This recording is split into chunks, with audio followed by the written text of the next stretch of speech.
बाहर वाला। कल्पना हमेशा से ही एक अमीर खानदान में शादी करना चाहती थी। उसकी और विजय की अरेंज्ड मैरिज हुई थी। विजय कल्पना के लिए वो सब करता है जो उसे पसंद है, चाहे वीकेंड्स पर महंगे रेस्टोरेंट में जाना हो या महंगे तोहफे लाना। पर कल्पना के लिए ये सब काफी नहीं था। विजय, हम जब आखिरी बार वो मॉल गए थे और हमने वो वाज देखा था, वो हमारे कमरे में कितना अच्छा लगेगा ना, हम वो ले ले क्या? अरे पर हमारे कमरे में पहले से ही इतने वाज और सजावट के सामान है, हम इतने महंगे महंगे सामान का करेगी क्या? वाह, अरे हर बात में लॉजिक।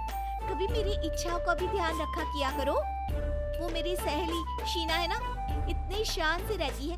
महंगे कपड़े, बड़ा घर, बाहर घूमना, क्या बढ़िया जिंदगी है उसकी।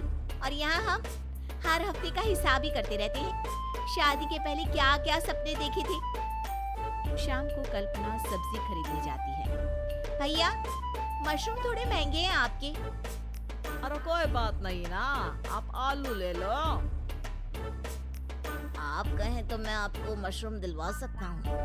पिछले 3-4 बार से मैंने देखा कि आप मशरूम या कोई एक्सोटिक सब्जी का भाव सुन के खरीदती नहीं है। अरे नहीं, वो तो मैं ऐसे ही रेट पूछने के लिए, ताकि पता रहे, अपडेट रह पाऊँ। ओह ऐसा? आपको कहीं जाना है? मैं ड्रॉप कर दूं क्या? अरे नाम का भी पता नहीं, ऐसे कैसे बैठ जाऊं आपके साथ? नाम संकेत, और पता जब घर आना तो पूछ लेना। ठीक है, ड्रॉप कर ही दो। कल्पना संकेत की कार में बैठ जाती है। वैसे आप रहती कहाँ हैं?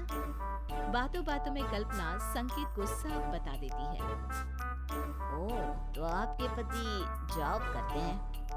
हाँ, कहने को तो फुल टाइम जॉब करते हैं, पर पैसा पार्ट टाइम कभी नहीं आता। मेरी तो लाइफ ही खराब हो गई उनके साथ शादी करके। कल्पना की रोती शक्ल देखकर संकेत को बुरा लगता है। अगर आपको कोई भी परेशानी है तो आप ये मेरा नंबर ले लीजिए, मैं पास ही में रहता हूँ। अगले दिन फिर कल्पना जानबूझकर संकेत से टकरा जाती है। धीरे धीरे दोनों रोज उसी समय मिलने लगते हैं।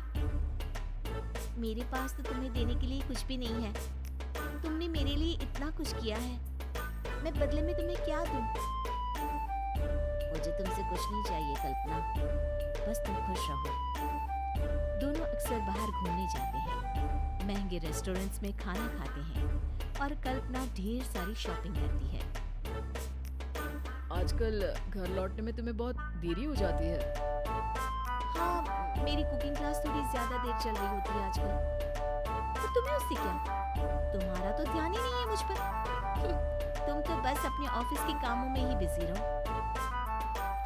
कल्पना संकेत से इसी तरह रोज ये कहकर मिलती है कि विजय उसे घर से बाहर निकलने की इजाजत नहीं देता। संकेत के दिल में भी कल्पना के लिए सिंपैथी आ जाती है। अब कल्पना को यूं बाहर जाना, महंगे रेस्टोरेंट्स में खाना, घूमना पसंद आ गया है। अब उसके पांव घर में टिकते ही नहीं। वो बस अपना फोन लेकर या तो फेसबुक पर चैटिंग करती रहती या बाहर घूमने निकल जाती। कल्पना क्या हुआ है, आजकल बहुत ही बिजी शेड्यूल हो गया है तुम्हारा। मेरा मतलब है, तुम्हें 2 मिनट बैठकर मुझसे बात करने तक का वक्त नहीं मिलता क्या? अब मेरी एक सहेली का फोन है, चलती हूँ मैं। कल्पना फोन लेकर कमरे में चली जाती है। हाँ सोमेश, कॉलेज की बात तो तुम भूल ही गए कि हम कितना साथ घुमा करते थे। शादी के बाद तो मेरा जीवन ही बर्बाद हो गया है। विजय को मेरा किसी से फोन पर बात करना भी पसंद नहीं है। मैं तो बिल्कुल अकेली हो गई हूँ। अरे अरे प्लीज तुम रो मत कल्पना, आज मिलते हैं ना। तुम दिल खोलकर मुझसे सब शेयर कर सकती हो। आंसू तो हम लड़कियों का सबसे अच्छा कहना होता है। इन्हें प्यास काटने में क्यों बर्बाद करूं भला? कभी तो खुद के भले के लिए इस्तेमाल कर ही सकती हूँ मैं। कल्पना और सोमेश एक बड़े से मॉल में जाते हैं। कल्पना मॉल में आकर बहुत खुश हो जाती है। तभी अचानक उसे वहाँ संकेत दिखता है। जैसे तैसे अपना मुंह छुपाकर वहाँ से बाहर निकलने लगती है। उतने में विजय से जाकर टकरा जाती है। विजय, तुम यहाँ? हाँ मैं? क्यों, मैं नहीं आ सकता यहाँ तुम्हारे साथ मॉल में? तुम अगर मुझे बता देती कि तुम और सोमेश यहाँ आ रहे हो तो मैं भी तुम्हें ज्वाइन कर लेता। कल्पना की नजरें शर्म से झुक जाती है। पर तुम्हें कैसे पता कि मैं यहाँ हूँ? तुम लैपटॉप से फेसबुक लॉग आउट करना तो भूल ही गई थी। तभी पीछे से संकेत आ जाता है। हे कल्पना, क्या कर रही हो यहाँ पर? मैंने पीछे बिल्कुल तुम्हारे जैसा ही कोई देखा, फिर सोचा तुम्हारा खड़ूस पति तुमको ऐसे थोड़ी ना घूमने देगा। अच्छा, मैं तुम्हें घूमने नहीं देता? और ये कौन है? अरे हो क्या रहा है? कल्पना फूट फूट कर रोने लगती है। मैं बहुत दुखी रहने लगी थी, मेरी जिंदगी बर्बाद हो गई थी। कोई मुझे देवदास से कहता था। मैं इतनी दुखी थी कि अल्ताफ राजा की शायरी मुझे अपनी जिंदगी का किस्सा लगता था। तो मैंने बाहर भी लोगों से दोस्ती की, पर दुख तो दुख है, जैसे मिठाई पे मक्खी लगी रहती है मेरे ऊपर दुख। बस करो, ये रोना धोना नहीं चलेगा अब तुम्हारा। मैंने तुम्हारा असली चेहरा देख लिया है। मैंने भी यार। और मैंने भी, पहली बार में ही। मेरी तो जिंदगी बर्बाद हो गई। रहने दो तुम, रोना तो मुझे चाहिए कि मेरी जिंदगी में तुम आई। हाँ, रोना तो मुझे भी चाहिए कि तुम मेरी जिंदगी में आई। अरे रोना तो मुझे भी चाहिए कि तुम मेरी जिंदगी में। पहले मेरी बीवी चोरी कर ली, अब मेरा डायलॉग भी चोरी कर रहे हो।